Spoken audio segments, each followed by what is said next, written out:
मैंने आपको बताया था ना वोडाफोन आइडिया कंपनी खतरे में है। उसके बाद मैंने बताया था कि सरकार कोशिश कर रही है कि भाई अब इस कंपनी को बचा सके, क्योंकि सरकार हमेशा मार्केट में ना 3 प्लेयर्स रखती है, क्योंकि अगर डुओपोली हो जाएगी तो ये बड़ी खतरनाक बात है। और सरकार के ऊपर भी तो सवाल उठेंगे कि आपने मार्केट सिचुएशन ऐसी रखी, सोच के चलो कि पूरी कंट्री में 2 ही प्राइवेट ऑपरेटर्स चल रहे हैं, डुओपोली चल रही है हम लोग, तो सरकार चाहती नहीं है ऐसा हो, और ये लोगों के लिए सही भी नहीं है। या तो एयरटेल या तो जियो, 2 ही ऑप्शन और कोई ऑप्शन नहीं, तो ये बहुत गलत बात है। बीएसएनएल को मैं इंक्लूड नहीं करता हूं कि रेस में भी बहुत पीछे है भाई, प्रॉपर 4G 5G बहुत जगहों पर नहीं आया अभी भी, ठीक है, ये रियलिटी है। तो यहां पर फिर उन्होंने जवाब आ गया मिनिस्टर जी का कि भाई नहीं, सबको अपनी बैलेंस शीट खुद ही देखनी है, कंपनी को हम कितनी मदद करेंगे। 48% स्टेक ले चुके हैं।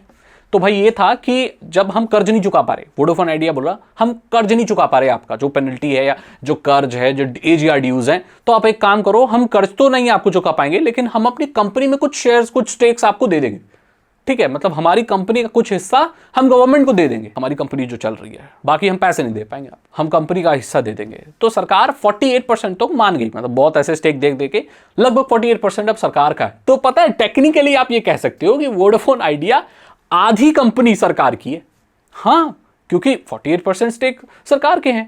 अब यहां पर एक नया कैच है, अब क्योंकि वोडाफोन आइडिया का ये कहना है भाई, उनके सीईओ वगैरह का, कि भाई अगर हमारा ऐसा ही लॉस रहा और हमारे पे ऐसे ही ड्यू रहे तो 2026 फाइनेंशियल ईयर से आगे हम ऑपरेट नहीं कर सकते, हमारे पास इतना फंड नहीं है कि हम आगे 2026 से कंपनी को चला सके। इसका मतलब वोडाफोन आइडिया 2026 के बाद बंद हो जाएगी, सीधी बात। अब यहां पर मेरे पास ना एक सुझाव है, और मैं एक चीज भी सोच रहा हूं, अगर ऐसा हो जाए तो कितना कमाल होगा और हम डुओपोली से बच जाएंगे। जरा सोचना इस बात, क्या हो कि वोडाफोन आइडिया का मर्जर बीएसएनएल के साथ हो जाए, सोचो क्या होगा। बीएसएनएल सरकारी सेवा है और वोडाफोन आइडिया लगभग टेक्निकली आधी सरकारी है, क्योंकि 48% लगभग स्टेक उसके पास है। सो ये अगर मर्जर हो जाता है तो बीएसएनएल आगे बढ़ना चाहती है और वोडाफोन आइडिया ऑलरेडी बहुत आगे बढ़ चुकी है, क्योंकि बीएसएनएल के पास अभी इतने टावर लगाने की क्षमता नहीं है, लेकिन वोडाफोन आइडिया की आप स्पीड देखोगे टावर लगाने की, क्योंकि वो एक प्राइवेट कंपनी है, बहुत ज्यादा है। तो अगर वोडाफोन आइडिया के जितने एग्जिस्टिंग टावर हैं, क्योंकि वोडाफोन आइडिया का जो 4G का है वो लगभग हर जगह है टावर, बीएसएनएल का नहीं है, तो अगर इनका मर्जर हो जाता है तो 1 महीने के अंदर अंदर जितने भी वोडाफोन आइडिया के टावर हैं वो सब बीएसएनएल के हो जाएंगे।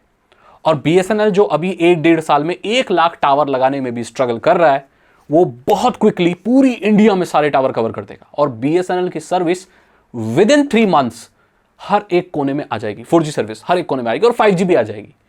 वोडाफोन आइडिया सैटेलाइट इंटरनेट और कवरेज की भी बात कर रहा है, तो वो भी इंस्टेंटली बीएसएनएल को मिल जाएगा, और 5G का रोल आउट भी बीएसएनएल को इंस्टेंटली मिल जाएगा। तो मेरे हिसाब से सरकार को यही करना चाहिए अब कि वोडाफोन आइडिया को एक प्रस्ताव भेजना चाहिए कि बीएसएनएल के साथ मर्जर हो जाइए, और कस्टमर्स के सामने एक ऐसी चीज रखिए कि जो बाकी जो डुओपोली जो चल रही है उनकी तरफ कोई मुड़ के भी ना देखे। अब ये पॉसिबल, देखो हम तो बोल देते हैं कि ऐसा हो जाए, लेकिन टेलीकॉम इंडस्ट्री बहुत कॉम्प्लिकेटेड है। मैं यहां पर कोई भी एक रैंडम यूट्यूबर जैसे इंक्लूडिंग मी, अगर मैं ऐसे आके कोई भी चीज़ बात कर देता हूं, तो ऑन पेपर और इन रियलिटी कंपनी का मर्जर करना, ये सारी चीज़ें करना इतना आसान नहीं होता। बट मैंने जस्ट एक थॉट रखा कि अगर ऐसा हो जाए तो हम लोगों का बहुत फायदा होगा, और वोडाफोन आइडिया भी बच जाएगा और बीएसएनएल भी बच जाएगा, और ये दोनों मिलके काफी अच्छा कर सकते हैं, मार्केट में एक बहुत स्ट्रांग कंपनी आगे निकल सकती है। इसी के साथ इस वीडियो को मैं एंड करना चाहूंगा। फिलहाल अगर ऐसा नहीं हुआ तो वोडाफोन आइडिया का फ्यूचर डाउटफुल है भाई। अब मैं कुछ कह नहीं सकता, क्या पता फंड आ जाए, क्या पता कोई रियायत मिल जाए, कुछ भी मिल जाए, लेकिन हाँ खतरे में तो ये कंपनी बनी ही हुई है। लेकिन उसके बावजूद भी ये अपने डेवलपमेंट और अपग्रेड्स और रोल आउट को लेकर पीछे नहीं हट रही है। इन्होंने 23 सिटीज़ में अपने 5G का रोल आउट अनाउंस कर दिया है, जितनी भी बड़ी बड़ी सिटीज़ हैं, और धीरे धीरे ये कवर कर रहे हैं अपने 5G को। दैट मीन्स कंपनी का बंद होने का तो अभी इरादा नहीं है। जब एक्टिवली चीज़ें आ रही हैं, दैट मीन्स कुछ तो भाई देखो सोल्यूशन निकलेगा।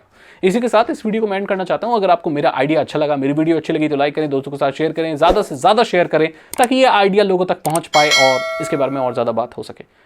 तो मैं मिलता हूँ आपसे अगली वीडियो में। Thank you so much. Channel को सब्सक्राइब करें, बेल आइकन को प्रेस करें। Thank you and good